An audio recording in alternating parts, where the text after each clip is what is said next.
killed in an Israeli strike in the center of the Palestinian territory. A continued military action is taking place as the U.S. Secretary of State, Antony Blinken, prepares to visit Israel as part of efforts to agree a ceasefire in Gaza. Our correspondent Laura Davis reports from Jerusalem. Images and reports from across the region show that despite the optimistic messages from talks in Qatar, there are still huge obstacles to peace.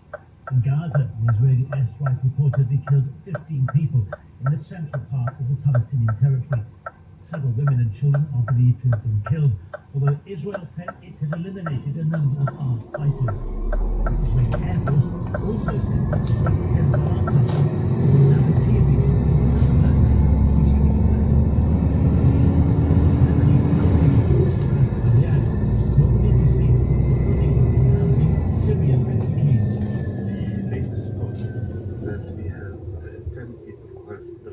Now, it's important to mention that the target was actually a residential building that was being used by Syrian refugees. Around 12 of those were affected by this, including all of the Syrian refugees. It's against this fact diplomatic efforts to try and reach an agreement continue. The US Secretary of State, Antony Blinken, is heading to the region to promote what's being called a final bridging proposal. It is aimed at overcoming the differences between the ruling party, which was inspired by the release of hostages in exchange for Palestinian conflict held in Israeli jails. There's an urgency for the talks to succeed, as fears the conflict could escalate into a wider regional war. Senior Hamas figures have already dismissed American optimism about progress as an illusion.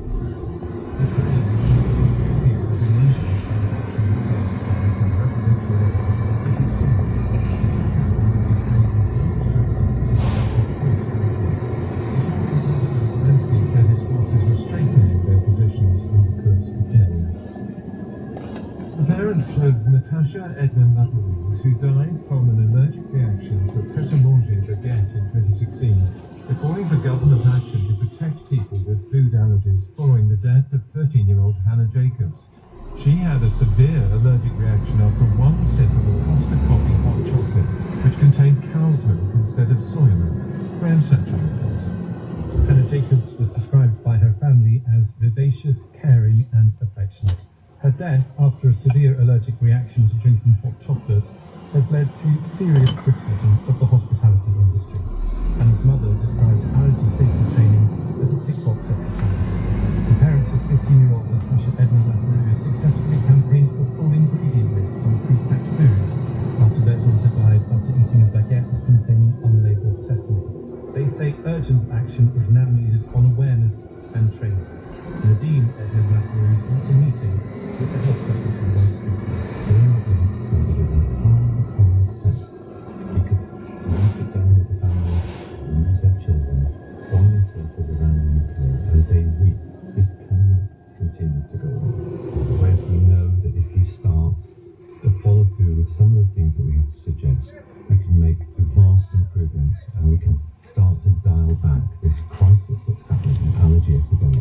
The Department of Health in England say they've been in ongoing discussions with the Natasha Allergy Research Foundation and will carefully consider their views and any recommendations made by the department. The funeral has been taking place of the youngest of the three girls killed in the Southport knife attack.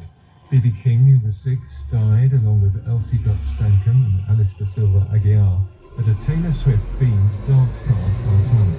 The family has asked for privacy around the ceremony, but encouraged people to light a candle in her memory. The train drivers' union ASLEF has defended its decision to call a series of strikes on LNER, saying the situation at the company is toxic. There will be walkouts every weekend throughout September and October. The government has recently agreed a nationwide pay deal with drivers, but ASLEF says this dispute is not about pay, but about rosters and working agreements.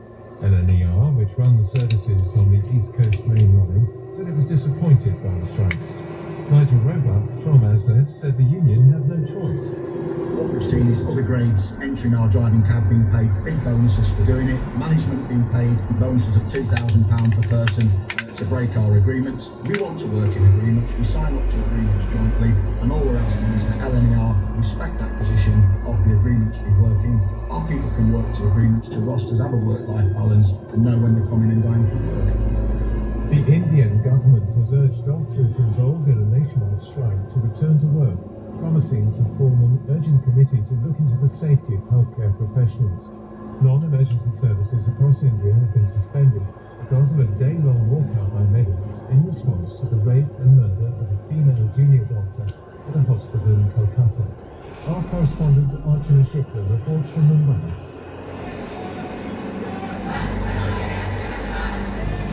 Stop the violence. That's the slogan these doctors are chanting. The medics from both the public and private sector are demanding safer workplaces and a central law to curb violence against healthcare workers. 60% of India's more than 1 million doctors are women. R.B. Ashokan, president of the Indian Medical Association, says safety has often been compromised. Violence against doctors has been happening for the past 2 decades and we have been pressing against it. But there were physical assaults, verbal assaults, even social media assaults. Right now what has happened is qualitatively different. There is a crime.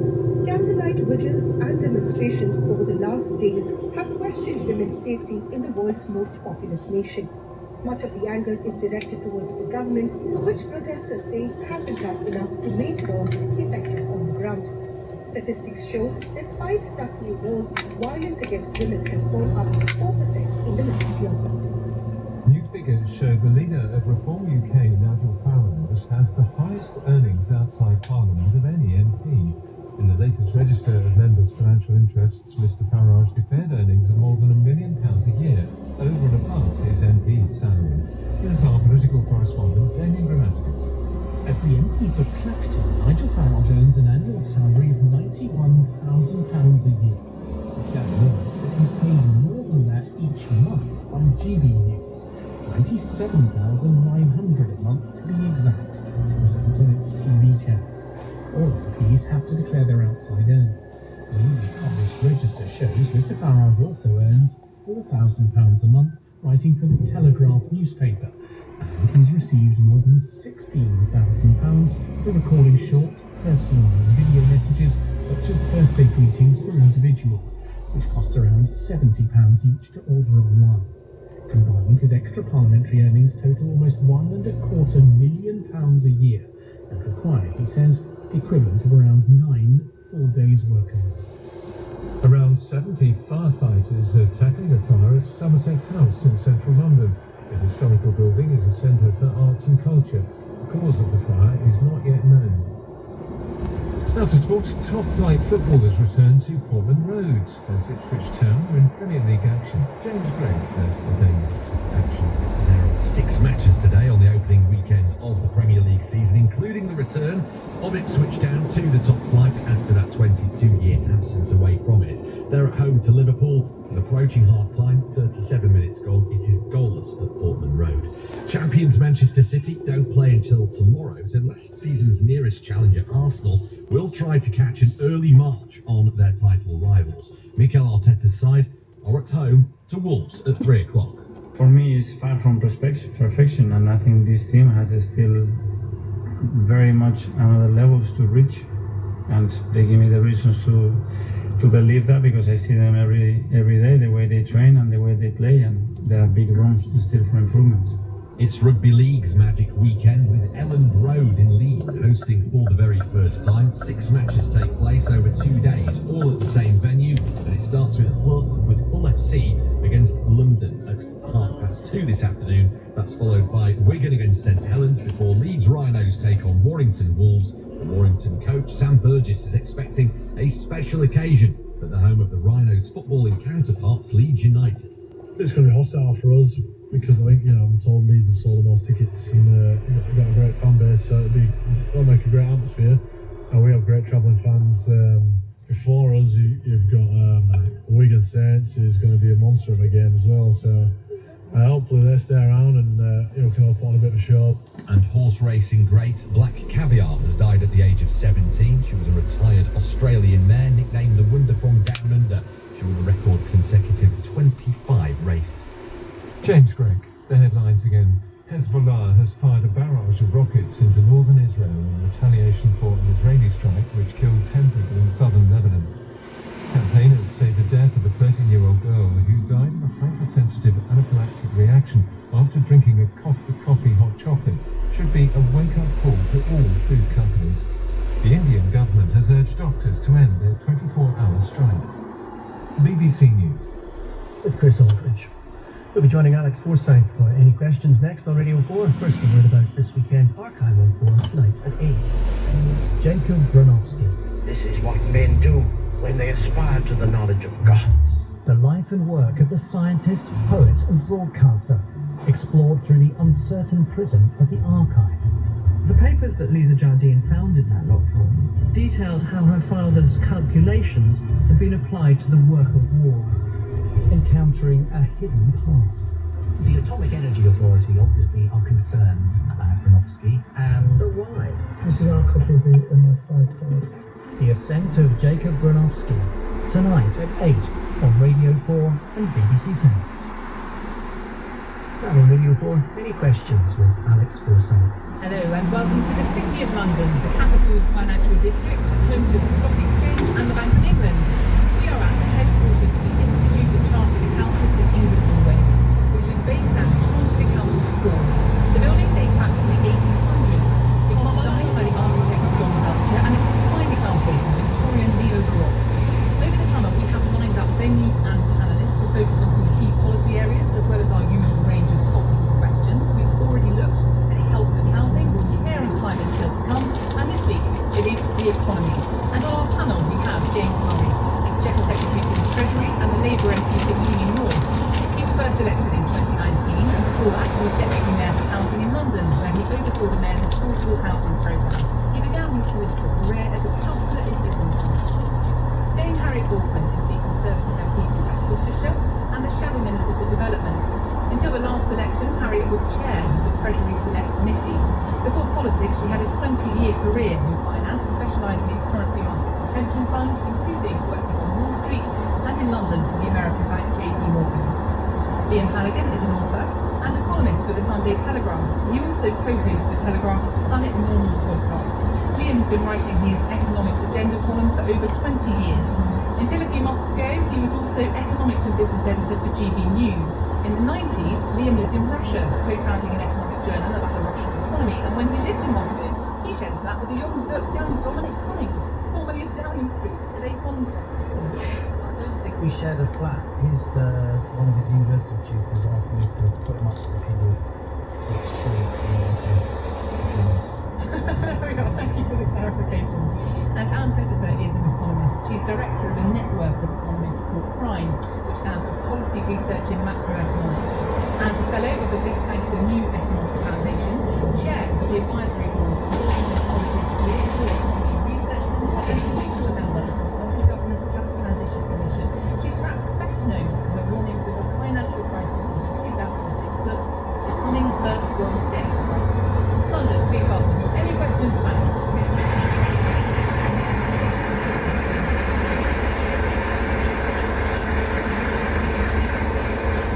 Okay, let's go to our first, which comes from Leslie Brandon. Hello, Leslie. Is it right that the government should be making such a large public sector payments?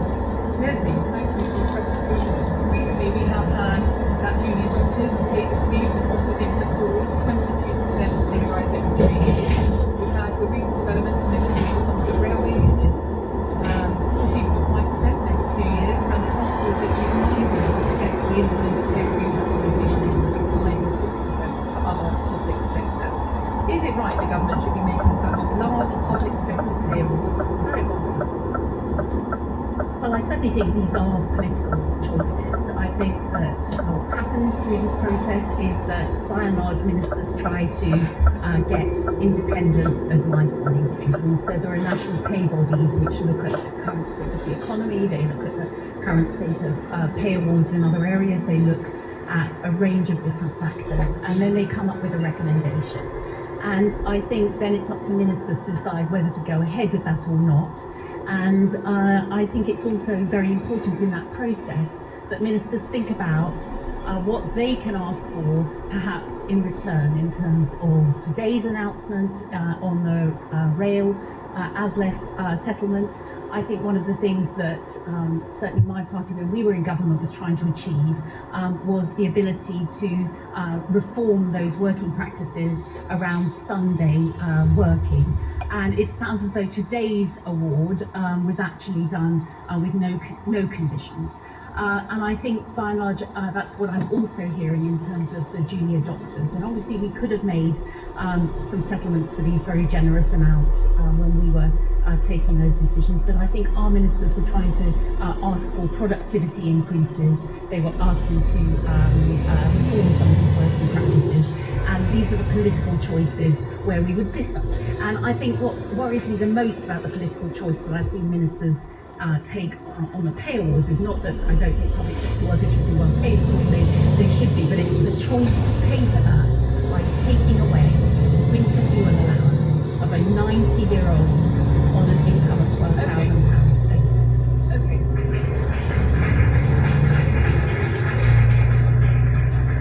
So that is a comparison that has been drawn, but just for some clarity, we don't know how some of these public sector pay awards or other pay awards are actually going to be funded. For example, the agreement that seems to have been reached, or at least for members of the ASLEF, there is no clarity about yet how that's going to be funded. So we don't know, for example, if we draw a direct line between the monthly allowance and the pay awards that have been paid. And surely the consequence of not doing this is just the continued disruption. You absolutely can draw a direct line between the choices that ministers are making, because public spending is a finite good. All chancellors are going to have to face decisions because there's always going to be more demand for public spending than there is necessarily the ability to provide for that. And so I think one of the worst choices you could possibly make is to take a vulnerable person at the age of 90 who is unable to do any additional work and take away what they're relying on to pay for their winter fuel.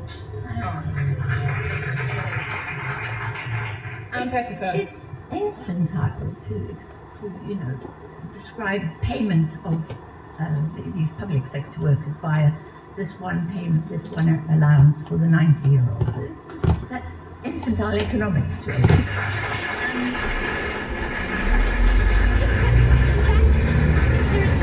There's 2 points to make. The first is that these pay awards are going to pay for themselves. Everyone who gets a rise in pay pays taxes, pays more taxes than they would have done before that pay rise. Those tax revenues come to the Treasury. They pay for that investment, number one. Number two, weekly pay in 2008 was about £515 a week. The average real pay was 500. Today it's 521. Pay has been going backwards for 15 years. People have been taking cuts in pay for 15 years. And that has not just been bad for individuals and households and families, it's been very bad for the economy, because we now see, as we have this last year, the consumption is slumped. The people don't have money to spend, and when people don't have money to spend, affordable spending, they don't go shopping. Shops don't make profits. They don't help the economy move along. So really, we need to see this in much bigger picture terms, because these pay awards will pay them for themselves, ultimately. What about in the short term, Anne? Because in the short term they do have to be funded, where they are going to come at a cost to the public purse. And we hear from the Chancellor, we hear from the government warnings about the state of public finances. So what about the point that Harriet does make about the political choices that might have to be made as a consequence, i.e. what might go to pay for public sector pay rises? So that's assuming that we pay for pay rises by the tax revenues that come in. Exactly, the tax revenues pay. And that's not how the system works. When we invest in the pay of the whole sector of workforce, we don't pay for it on the revenues that are going to come in later. We don't pay for it straight away. This is the great weakness in the current economic discussion, which is that taxes pay for spending. They don't pay for spending. What pays for spending is government borrowing, government, just as you and I, if we want to embark on a major piece of expenditure, go to the bank and raise the finance that way. We don't pay for it out of our current income. So the government